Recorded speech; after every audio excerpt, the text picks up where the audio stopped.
जय हिंद दोस्तों। जैसा कि हम पिछले वीडियो में हमने पढ़ लिया था, कूलॉम का नियम हमने पढ़ लिया था पिछले वीडियो में, तो आज हमको उसके आगे ही पढ़ना है। हमारा जो अगला टॉपिक है परावैद्युतांक, ठीक है। परावैद्युतांक हमारा अगला टॉपिक है डाइलेक्ट्रिक कांस्टेंट, ठीक है। इसको आज हम आगे बढ़ाते हैं। हमने पिछले वीडियो में कूलॉम का नियम तक हमने पढ़ लिया था, उसी के जस्ट आगे से हम इस वीडियो में सिलेबस को पढ़ा रहे हैं। तो हमारा परावैद्युतांक क्या होता है, आइए हम इसको देखते हैं। तो परावैद्युतांक हमारा होता है निर्वात मतलब माध्यम की वैद्युतशीलता तथा निर्वात की वैद्युतशीलता के अनुपात को माध्यम का परावैद्युतांक कहते हैं, ठीक है। तो इसका जो डिफिनेशन होता है, तो आइए हम समझते हैं इसका डिफिनेशन क्या होता है। माध्यम की वैद्युतशीलता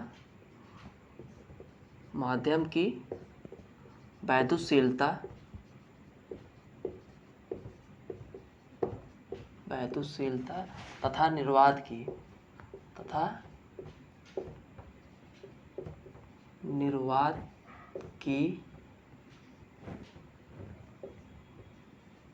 वैद्युतशीलता के अनुपात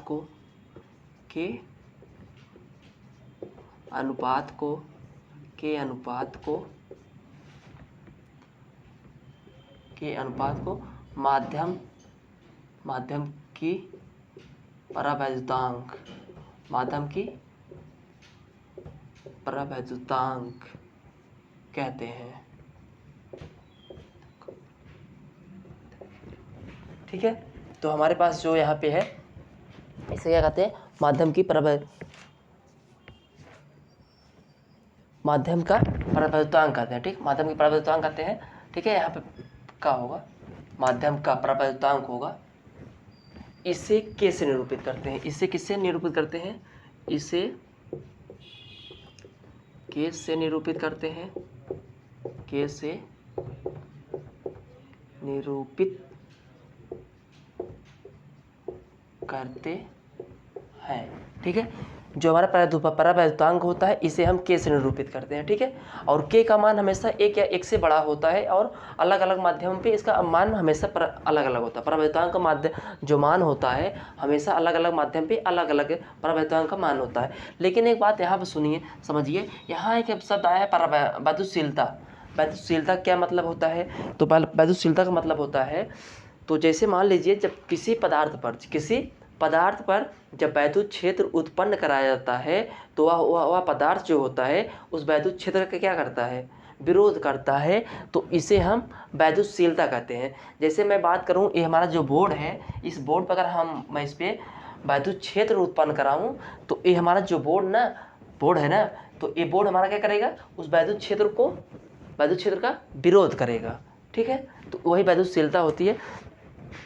तो इसे के से निरूपित करते हैं। के बराबर होता है, इसको लिखते हैं के बराबर एप्सिलॉन नॉट, जहाँ पे एप्सिलॉन हमारा क्या होता है, माध्यम की वैद्युतशीलता होती है। ये माध्यम की वैद्युतशीलता होती है, वैद्युतशीलता। और एप्सिलॉन नॉट जो हमारा होता है इसे हम बोलते हैं निर्वात की वैद्युतशीलता।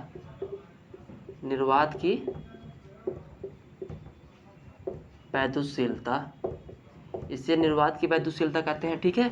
और जो हमारा के होता है ये हमारा परावैद्युतांक होता है, ठीक है। ये थोड़ा बहुत इंपॉर्टेंट है, काम का है, इस पर न्यूमेरिकल है। और के का मान जो होता है हमेशा एक या एक से अधिक होता है। के का जो वैल्यू होता है एक या एक से अधिक होता है। और परावैद्युतांक का कोई माध्यम नहीं होता है। परावैद्युतांक का कोई यहाँ माध्यम बोल दिए, यहाँ परावैद्युतांक का कोई मात्रक नहीं होता है। इसका कोई मात्रक नहीं होगी, कोई मात्रक नहीं होता है, ठीक है। तो के जो हमारा के होता है परावैद्युतांक होता है, इसका कोई मात्रक नहीं होता, इसका मान हमेशा एक या एक से अधिक होता है। और परावैद्युतांक का मान जो होता है अलग माध्यम पे अलग अलग होता है। देखिए यहाँ पे हम कुछ यहाँ पे चार्ट बना रहे हैं, कुछ माध्यम को लिख रहे हैं, उसको हम नोट करते हैं। जैसे हम यहाँ मान लीजिए हम इधर पे ले लिए माध्यम, इधर हम माध्यम ले लिए और इधर हम परावैद्युतांक के ले लिए, ठीक है। तो इस चार्ट में हम देखते हैं ये अलग अलग माध्यम पे अलग अलग इसका परावैद्युतांक का मान होता है। परावैद्युतांक हमारा के, ठीक है। तो जैसे हम निर्वात या वायु के लिए बात करें, निर्वात या वायु, निर्वात या वायु के लिए जब हम बात करते हैं तो इसका जो मान होता है निर्वात व वायु के लिए 1 होता है। इसके बाद हम बात करते हैं जल, जो हमारा जल माध्यम होता है, जल लिक्विड जो होते हैं, इसके लिए हमारा 81 होता है, 81, ठीक है। इसका जल या द्रव के लिए हमारा 81 होता है। और हमारा धातुओं के लिए सबसे इम्पॉर्टेंट बात है धातु के लिए जो परावैद्युतांक का जो मान होता है वो इनफाइनाइट होता है, ठीक है। ये जो पॉइंट में हमने लिखा है इसको बात को नोट कर लीजिएगा, ये बहुत काम का है क्योंकि कॉम्पिटिटिव एग्जाम में आपको क्वेश्चन वगैरह आते हैं तो ये आपका बेस जो काम करेगा, तो ये बहुत काम का है। इस पर हम आगे चल के न्यूमेरिकल भी सॉल्व करते हैं, न्यूमेरिकल भी लगाते हैं, कैसे इस पर न्यूमेरिकल बनता है। मैं 1-2 क्वेश्चन इस पर प्रैक्टिस करवाता हूँ। तो यहाँ पे इसको नोट करिए, मैं इसको थोड़ा इरेज करूँगा, उसके बाद क्लीन करूँगा मैं, तो थोड़ा इस पर नोट पॉइंट 1-2 पढ़ाऊँगा, बताऊँगा जो अभी काम है या फिर न्यूमेरिकल आएगा। इसी फार्मूले से हम एक नया फार्मूला डिराइव करेंगे, ठीक है। एक इससे फार्मूले से हम एक नया फार्मूला बनाएंगे परावैद्युतांक से, तो जिस पे क्वेश्चन आता है, तो इसको आप लोग नोट कर लीजिए। तो मैं इसको इरेज कर रहा हूँ, तो मैं आगे बता रहा हूँ इसमें।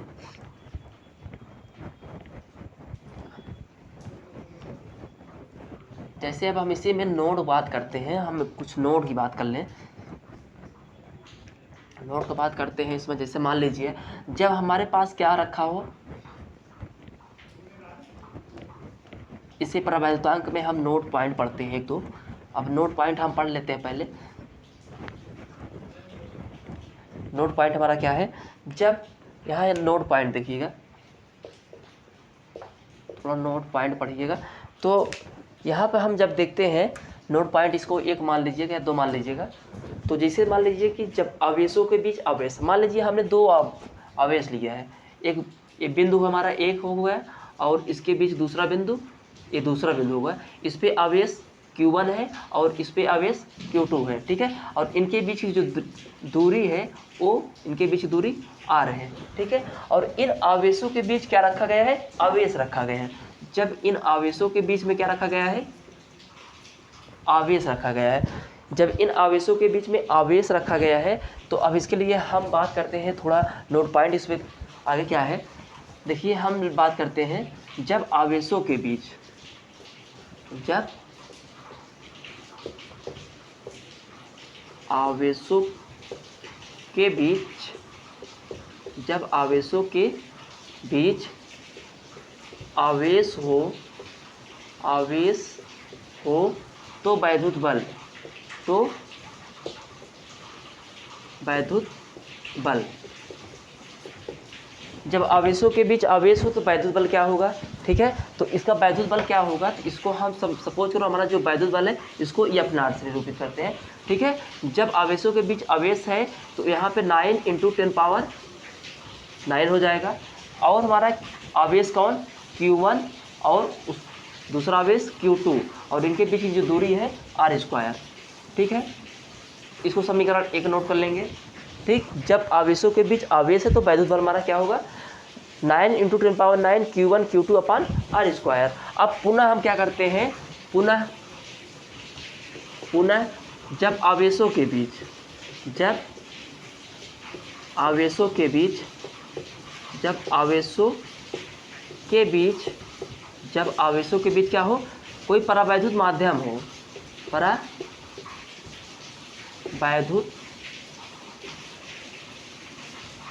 माध्यम हो, ठीक है। जब आवेशों के बीच कोई परावैद्युत माध्यम हो तो वैद्युत बल क्या करते हैं, तो वैद्युत बल जो हमारा होगा, वैद्युत बल, देखो जैसे मान लो ये हमारे पे ये आवेश Q1 है और ये आवेश Q2, ठीक है। ये आवेश Q1 और ये आवेश Q2, इसके बीच जो डिस्टेंस है, इनके बीच की दूरी ये R हो गया। और इसमें क्या है, कोई माध्यम मतलब कौन सा माध्यम, परावैद्युत माध्यम। इसमें 2 आवेशों के बीच में क्या रखा हो, परावैद्युत माध्यम हो। तब हमारा जो, एक बात यहाँ पे ध्यान रखिएगा, ध्यान से सुनिएगा, जब आवेशों के बीच में कोई परावैद्युत माध्यम होता है तो उसके बीच जो वैद्युत बल होता है तो उसका मान क्या हो जाता है, वैद्युत बल कम हो जाता है। जब आवेशों के बीच जब कोई परावैद्युत माध्यम होता है तो वैद्युत बल का मान कम हो जाता है। तो अब यहाँ पर हमारा जो वैद्युत बल होगा तो इसको हम F से निरूपित करेंगे। अब यह बराबर लिखेंगे 9 × 10⁹ अपान बटे के। एक के क्या बताता है, के क्या इंडिकेट करता है, एक के इंडिकेट करता है कि इस वैद्युत बल जो है इसका मान कम हो गया है। और Q1 × Q2 बटे R², ठीक है। ये समीकरण 2 और समीकरण 1। समीकरण हमारा 1 है, जब आवेशों के बीच आवेश है तो हमारा समीकरण बनेगा ए बनेगा, और जब आवेशों के बीच कोई परावैद्युत माध्यम हो तब वहाँ वैद्युत बल का मान कम हो जाता है, इसलिए हम बटे में के लिखे हैं, ठीक है। तो के हमारा इंडिकेट करता है कि वैद्युत बल का मान यहाँ पे कम है। तो अब समीकरण 2 में समीकरण 1 से क्या करेंगे, भाग करेंगे। समीकरण 2 में समीकरण 1 से भाग करने पर जब इसमें भाग करेंगे तो हमारे पास क्या आएगा, ये हमारा आ जाएगा समीकरण 2 में F बटे F0 इक्वल टू हमारा क्या हो जाएगा 9 × 10⁹ Q1 Q2 बटे R², ठीक। टोटल पूरे के बटे हो जाएगा कितना 9 × 10⁹ बटे के इंटू, ये समीकरण हमारा 2 है ना, सॉरी यहाँ पे के नहीं, के हमारा यहाँ पे होगा, तो ये हमारा 9 × 10⁹ और इंटू 9 × 10⁹ Q1 × Q2 बटे R²। अब ये हमारा कट जाएगा, ये हमारे पास वैल्यू क्या आएगी, अब इसको हम आगे लिख सकते हैं F बटे F0 इक्वल टू 1/k, ठीक है। ये हमारे पास एक समीकरण आएगा, ये हमारा समीकरण आएगा। अब इसी को हम क्या लिख सकते हैं, अब इसी को हम लिख सकते हैं के इक्वल लिख सकते हैं। अब इसी को हम क्या लिख सकते हैं, F इक्वल टू लिख सकते हैं F0/k।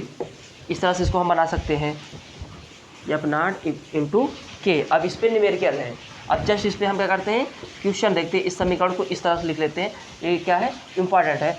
अब इस तरह से हमारा नोट पॉइंट है। अब इस पर हम आइए 1-2 क्वेश्चन देखते हैं, कैसे हम इस पर क्वेश्चन कैसे बनेगा, ये एग्ज़ाम के लिए बहुत काम का है। तो आगे हम इस पर न्यूमेरिकल बात करते हैं।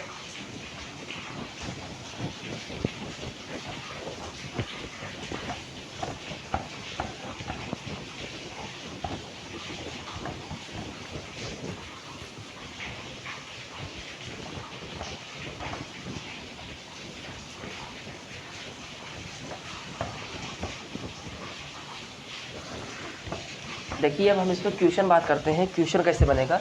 यहाँ हम एक क्वेश्चन देखते हैं, एक क्वेश्चन है, क्या क्वेश्चन है ध्यान सुनिएगा। अभी जो हमने फार्मूला डिराइव किया है, बनाया फार्मूला, जो जिसको हमने क्या किया है बनाया है, उसी फार्मूले पर अब हम क्वेश्चन लगाएंगे, सॉल्व करेंगे। तो हमारे पास फार्मूला क्या आएगा,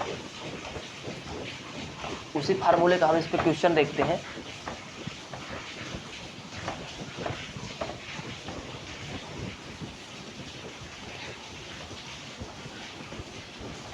देखिए मैं एक इसमें क्वेश्चन देख रहा हूँ, y में स्थित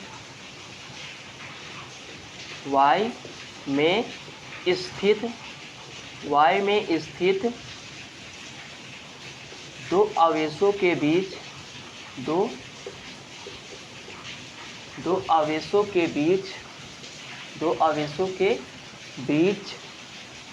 वैद्युत बल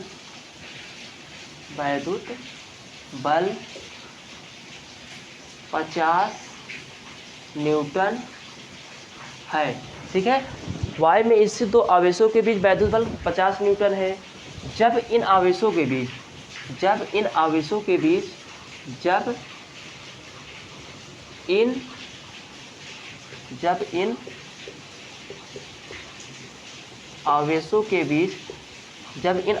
बीच कोई चालक पदार्थ है, जब इन आवेशों के बीच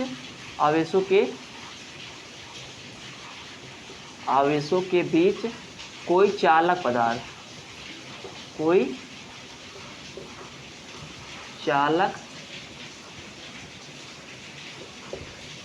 पदार्थ भर दिया जाता है तो वैद्युत बल जब इन आवेशों के बीच क्या है 50 न्यूटन का बल है, जब दो वायु में स्थित दो आवेशों के बीच वैद्युत बल 50 न्यूटन है, तो जब इन दोनों आवेशों के बीच क्या कोई चालक पदार्थ भर दिया था तो वैद्युत बल का मान, तो वैद्युत बल ज्ञात कीजिए। ठीक है, वैद्युत बल ज्ञात कीजिए, हमको वैद्युत बल ज्ञात करना है। अब ध्यान सुनिए, अभी हमने जैसे फार्मूला बताया है, देखो अब यहाँ क्या दिया है, यहाँ वैद्युत बल दिया है, मतलब हमारा वैद्युत बल क्या दिया है, एफ नॉट यहाँ सोल्यूशन लिखते हैं, एफ नॉट कितना दिया है, एफ नॉट हमारा दिया है 50 न्यूटन। ठीक है, वैद्युत बल हमारा 50 न्यूटन दिया है, और कह रहा है कि जब इन आवेशों के बीच में कोई चालक पदार्थ मतलब के बराबर जब चालक पदार्थ भर दिया तो धातुओं के लिए चालक के लिए हमारा मान क्या हो जाएगा, यहाँ पे इनफाइनाइट हो जाएगा। ठीक है, तो अब कह रहा है कि वैद्युत बल का मान ज्ञात कीजिए, हमको क्या ज्ञात करना है, एफ निकालना है, एफ ज्ञात करना है। ठीक, अब हम क्या लगाएंगे, हम लगाएंगे F equal to F not बटे के। ठीक है, अब इसको हम लिखेंगे इस तरह, आगे बढ़ाएंगे, अब इसको लिखेंगे एफ बराबर एफ नॉट कितना है 50 न्यूटन 50, और के कितना है इनफाइनाइट। जब इस पर इनफाइनाइट करेंगे तो ये हमारा कितना वैल्यू आ जाएगा 0, तो यहाँ पर हमारा जो एफ का मान आएगा कितना आ जाएगा 0। ठीक है, इस तरह से अब न्यूमेरिकल सॉल्व हो गया। ये तुम्हारा इस तरह से क्वेश्चन बनता है, इस तरह से बहुत सारे क्वेश्चन हैं। ठीक है, तो आगे हम इस तरह से क्वेश्चन आता है, इसको आप लोग नोट कर लीजिएगा। तो ये आपके लिए थोड़ा 1-2 नोट पॉइंट और पढ़ा दें। ठीक, तो आप इसको नोट करिए, मैं इसको रिवाइज कर रहा हूँ।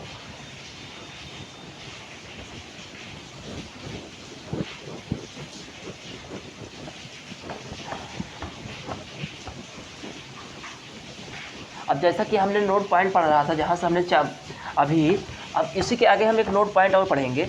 आगे क्या नोट पॉइंट है, ध्यान से सुनिएगा। अब नोट पॉइंट हमारा क्या है, नोट पॉइंट हम यहाँ पर पढ़ेंगे, यहाँ पर नोट पॉइंट हम दूसरा पढ़ लेते हैं। नोट पॉइंट क्या होता है, दूसरा हम पढ़ लेते हैं। देखो, जब हम जानते हैं कि एफ जो होता है, जो हमारा वैद्युत बल होता है, वायु निर्वात के लिए क्या होता है 9 × 10 पावर 9 होता है, और इस पर Q1/Q2/R² होता है। ठीक है, ये होता है कि जानते हैं दो आवेश के बीच वैद्युत बल वायु निर्वात के लिए हम इसको जानते हैं। ठीक है, इनके बीच की दूरी R होती है, इसको तो जानते हैं ना। तो अब इसका मतलब हमारा जो वैद्युत बल होता है ये दूरी के व्युत्क्रमानुपाती होता है, इसके दूरी के वर्ग के व्युत्क्रमानुपाती होता है। तो इसलिए हमारा क्या होगा, अब जैसे हमारा वैद्युत बल एफ है, वैद्युत बल मान लो कि हमने एफ ले लिया। ठीक है, वैद्युत बल F1 जो हमारा अनुक्रमानुपाती हो जाएगा किसके 1/R1²। दूरी हमने वैद्युत बल F1 मान लिया और जो दूरी है इसको R1 मान लिया। ठीक है, तो हमारा जो वैद्युत बल होगा वो F1 अनुक्रमानुपाती हो गया 1 अनुक्रमानुपाती दूरी के। ठीक है, अब इसी करेंगे इसी तरह हम क्या मान लेते हैं, F2 हमारा जो F2 होगा वो अनुक्रमानुपाती होगा किसके 1/R2²। ठीक है, दूरी के वर्ग के अनुक्रमानुपाती होगा F2। तो इसलिए हम क्या करेंगे, समीकरण इसको 1 मान लेते हैं, इसको समीकरण हम क्या करते हैं 2 मान लेते हैं। अब समीकरण 1 में हम समीकरण 2 से भाग करेंगे, तो यहाँ पे समीकरण 1 व 2 से समीकरण 1 व 2 से हम देखेंगे तो F1/F2 इसको लिखेंगे 1/R1² और 1/R2²। ये R2 हमारा चला जाएगा ऊपर चला जाएगा और ये R1 हमारा इधर चला आएगा। ठीक है, तो अब इसको हम लिख सकते हैं, क्या लिख सकते हैं, इसको लिख सकते हैं F1/F2। अब दूरी हमारा क्या होगा, जो दूरी R है ये चला जाएगा क्या ऊपर चला जाएगा, दूरी R2²/R1²। ठीक है, अब ये हमारा एक नया फार्मूला हमको मिल गया। तो इस पे भी बहुत सारे क्वेश्चन आते हैं कॉम्पिटिटिव एग्जाम के लिए, बहुत इंपॉर्टेंट फार्मूला है। ठीक है, तो ये हमारा काम का फार्मूला है। तो इसको भी नोट करिएगा, इस पे फिर न्यूमेरिकल आते हैं। तो इस तरह से हम क्या करते हैं, तो इस पे भी हम आगे न्यूमेरिकल करवाएंगे, टेंशन ना लीजिए। अब इस पे हमें लेकिन 2-4 नोट पॉइंट है, इसको हम आगे देख लेते हैं जल्दी जल्दी नोट पॉइंट को हम, तब इसके बाद हम न्यूमेरिकल बात करते हैं इसमें, ठीक है। तो जैसा कि अब हमने नोट पॉइंट हमने क्या पढ़ा है, दूसरा नोट पॉइंट पढ़ा है। अब हम नोट पॉइंट इस तरह तीसरा देख लेते हैं। तीसरा हमारा नोट पॉइंट क्या है, इसी तरह हम नोट पॉइंट हम तीसरा देख लेते हैं, ठीक है। हमारा जो कूलाम का जो नियम होता है, कूलाम का जो नियम होता है वो क्रिया प्रतिक्रिया नियम क्या करता है, पालन करता है, क्रिया प्रतिक्रिया का पालन करता है। कूलाम का नियम जो होता है, कूलाम का नियम, कूलाम का जो नियम होता है एक क्रिया प्रतिक्रिया क्या करता है, पालन करता है, क्रिया प्रतिक्रिया का पालन करता है, ठीक है। जो हमारा एक कूलाम का नियम होता है ये क्या करता है, क्रिया प्रतिक्रिया का पालन करता है। अब इसी तरह हमारा नोट पॉइंट चौथा होता है, ठीक है। नोट पॉइंट हमारा चौथा होता है, जब दो आवेशों के बीच लगने वाला वैद्युत बल, दो आवेशों के बीच लगने वाला वैद्युत बल जो होता है वो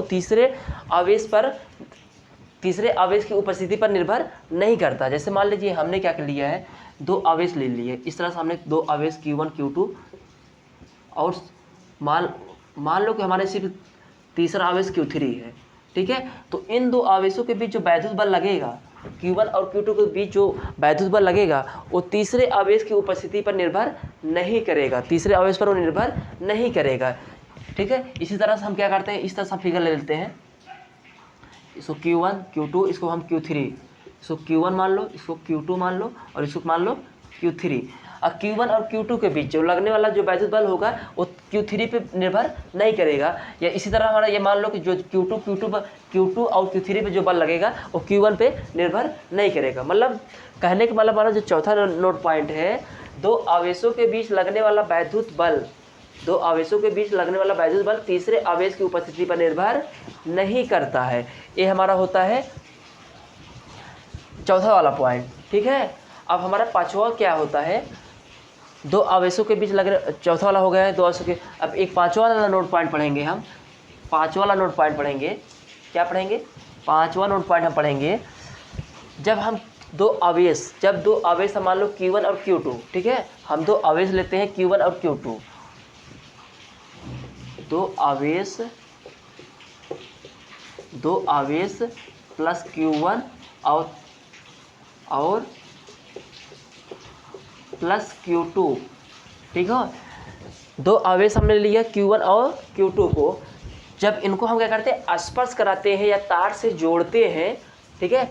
जब 2 आवेश Q1 और Q2 को हम आपस में स्पर्श कराते हैं, छूते हैं, टच कराते हैं या किसी तार से जोड़ते हैं, तो प्रत्येक पर जो आवेश होता है वो Q1 प्लस Q2/2 होता है, ठीक है। प्रत्येक पे जो आवेश लगेगा, देखो जब हम 2 आवेश को Q1 और Q2 को स्पर्श या तार से जोड़ते हैं तो प्रत्येक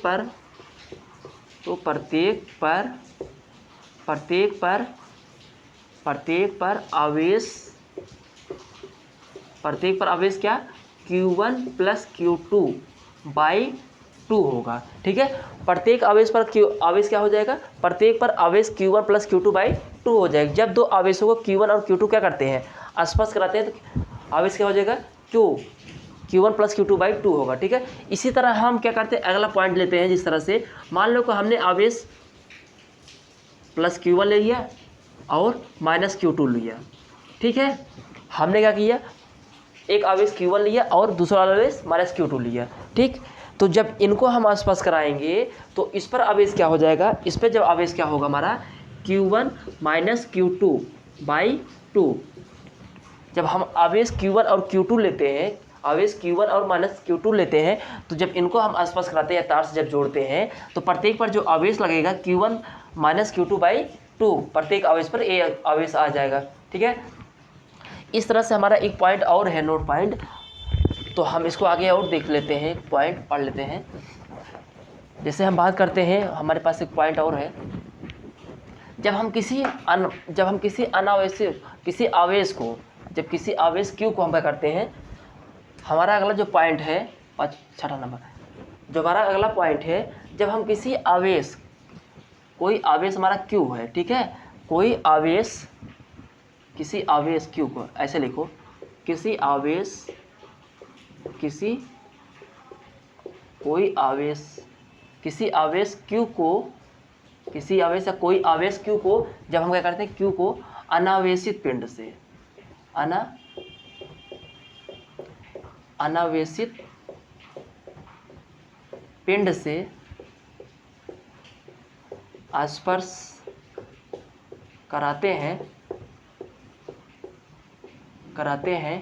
तो वैद्युत बल, तो जब क्या करते हैं, जब किसी आवेश Q को अनावेशित मतलब जो आवेशित पिंड ना हो, अनावेशित पिंड से जब हम स्पर्श कराते हैं तो प्रत्येक पर आवेश जो होता है Q1/2 हो जाता है, ठीक है, प्रत्येक पर जो आवेश होगा Q1/2 होगा अनावेशित पिंड से जब स्पर्श कराएंगे, ठीक है। जब किसी आवेश Q को अनावेशित पिंड से स्पर्श कराएंगे तो उस पर आवेश क्या, प्रत्येक आवेश क्या हो जाएगा, Q/2 हो जाएगा, ठीक। इस तरह से हमारा नोट पॉइंट था, 2-4 नोट पॉइंट थे, इसको आप लोग याद अच्छे से पढ़ लीजिएगा, बहुत कॉम्पिटिटिव एग्जाम के लिए बहुत इंपॉर्टेंट है। अब हमारे आगे अगला हेडिंग जो पढ़ना है हमको, वैद्युत बल तथा गुरुत्वाकर्षण बल में हम अंतर देख लेते हैं, ठीक है। अगला जो हमारा हेडिंग है, ये हमारा नोट पॉइंट था 2-4, ठीक है, तो इसको आप लोग ध्यान से पढ़िएगा, बड़ा काम का चीज़ हमने बताया है, क्योंकि ये कॉम्पिटिटिव एग्जाम के लिए बहुत इम्पॉर्टेंट है, अक्सर पूछता है सब बातें, ठीक है। ऐसे नहीं पूछेगा, लेकिन क्वेश्चन पूछेगा, क्वेश्चन जो पूछता है वो घुमा के पूछता है, ये सब बातें आपको क्लियर रहेंगे ना, तो आप क्वेश्चन को बहुत आराम से कर ले जाओगे।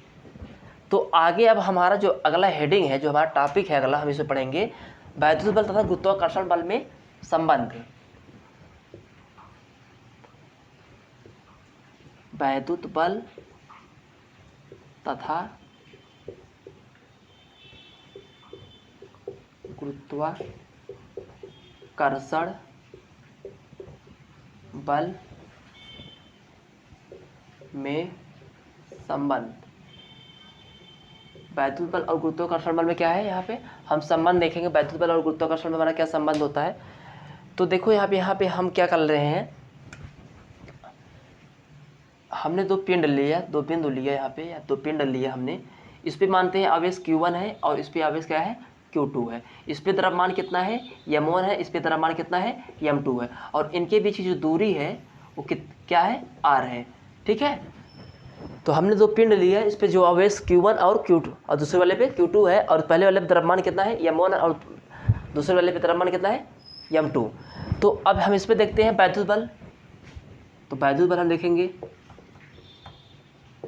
वैद्युत बल, तो हमारा वैद्युत बल जो होगा, हम इसे Fe से निरूपित करेंगे, ठीक है, हम इसे Fe से इंडिकेट करेंगे, निरूपित करेंगे। Fe इक्वल टू लिखेंगे, हमारा वैद्युत बल होगा 9 × 10⁹ आवेश Q1 और दूसरा आवेश इंटू Q2/R², ठीक, इसको समीकरण 1 मान लेंगे, ठीक है, ये वैद्युत बल होता है हमारा। अब इसी तरह हमारा गुरुत्वाकर्षण जो बल होता है, गुरुत्वाकर्षण बल, उसको हम Fg से, गुरुत्वाकर्षण बल को हम किससे निरूपित करेंगे, Fg से। तो गुरुत्वाकर्षण जो बल होगा, ये होगा जी हमारे जानते हैं ना, कैपिटल G, गुरुत्वाकर्षण नियतांक कैपिटल G, M1 M2/R², समीकरण 2, ठीक है, समीकरण 1, समीकरण 2। अब हम क्या करेंगे, समीकरण 1 में समीकरण 2 क्या करेंगे, भाग करेंगे, ठीक है। समीकरण 1 में समीकरण 2 को हम क्या करेंगे, भाग करेंगे। तो समीकरण 1 व 2 से जब हम समीकरण 1 में समीकरण 2 को हम भाग करेंगे तो हमारा क्या हो जाएगा, Fe/Fg बराबर, Fe हमारा क्या हो गया, देखो दूरी हमारा कट चला जाएगा, हमारा R कॉमन है, तो R हमारा कट जाएगा, तो हमारे पास बचेगा क्या, 9 × 10⁻⁴ 9 Q1 इंटू Q2 बटे G M1 M2, यही हमारा क्या आएगा, इसमें संबंध आएगा। हमारा जो वैद्युत बल और गुरुत्वाकर्षण जो संबंध आता है यही संबंध होता है। इसमें देखो R यहाँ भी है और R यहाँ भी है, ठीक। जब हम इसमें भाग करेंगे तो R हमारा क्या करेगा, R स्क्वायर कैंसिल हो जाएगा। तो हमारे पास जो संबंध बनेगा 9 × 10⁹ Q1 Q2 बटे G M1 M2, यही बचेगा। तो ये क्वेश्चन हम बहुत इम्पॉर्टेंट है। ये फार्मूला एनसीईआरटी में जो उसमें एनसीईआरटी जो हमारा है उसमें 1.4 जो एग्जाम्पल सॉल्व किया है इसी फार्मूले पे है, ठीक है। तो अब हम वैद्युत बल तथा गुरुत्वाकर्षण बल में हम कुछ अंतर पढ़ लेते हैं, ठीक है। तो इसके पहले गुरुत्वाकर्षण वैद्युत बल तथा गुरुत्वाकर्षण बल के बाद में हम इससे कुछ संबंध जान लेते हैं। इसमें क्या है, जैसे हम वैद्युत बल और गुरुत्वाकर्षण बल का जो अनुपात होता है इलेक्ट्रॉनों और प्रोटॉनों के लिए हम कुछ इसका मान निकालते हैं। तो इसको थोड़ा देख लेते हैं, उसके बाद तब उसमें अंतर पढ़ लेते हैं, इसमें अंतर क्या है। और एक वैद्युत बल तथा गुरुत्वाकर्षण बल में संबंध बहुत इंपॉर्टेंट है, एग्जाम के लिए बहुत इंपॉर्टेंट है। 1-2 नंबर के लिए इसका संबंध पूछ सकता है और कॉम्पिटिटिव एग्जाम के लिए तो बहुत इंपॉर्टेंट है क्योंकि इस पर न्यूमेरिकल आता है। और एनसीईआरटी में 1.4 जो क्वेश्चन नंबर सॉल्व किया है एग्जाम्पल 1.4 ये इसी पे है, इसी पे बेस है पूरा, ठीक है। तो हम उसको आगे से सॉल्व कराएंगे न्यूमेरिकल, लेकिन हम इसमें क्या करते हैं, कुछ हम इस पर बातें हम देख लेते हैं। जो हमारा वैद्युत बल और गुरुत्वाकर्षण बल का जो अनुपात होता है इलेक्ट्रॉन और प्रोटॉनों के लिए हम इसमें निकालते हैं। देखो वैद्युत बल और जो हमारा गुरुत्वाकर्षण बल का जो अनुपात होता है ये लगभग होता है 10 पावर 42, 2.4 × 10 पावर 42। ये किसके लिए होता है, 2 इलेक्ट्रॉनों के लिए होता है, 2